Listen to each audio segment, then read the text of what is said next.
Noong 2012, natutunan ko ang X-curve concept.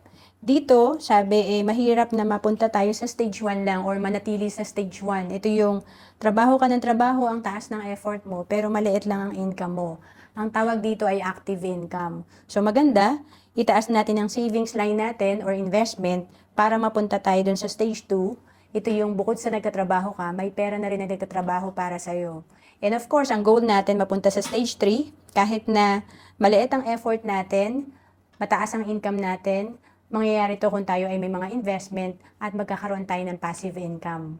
Kung naghahanap ka kung saan ka pwedeng mag-start mag-invest, pwede ka sa Kaiser. Dito, tatlo na yung meron ka. Meron kang investment, meron kang healthcare, at meron kang life insurance. Ang Kaiser ay 7 years to pay lang or pwede ring one-time payment. Halimbawa, ang budget mo 30,000 per year. 7 years ka nag-ipon, kaya 210,000 sa total na binayad mo na 210,000. Ang projected fund mo after 20 years. Ang maturity value nito ay 583,000 at kung nag-start ka at the age of 30, pag edad mo ng 60, meron kang 1.5 million. And kung kumikita to ng 10% passive income, meron kang 150 na passive income per year or 12,000 per month na passive income or money working for you. To know more about Kaiser, message mo lang ako sa FB, Roan Celis Capistrano.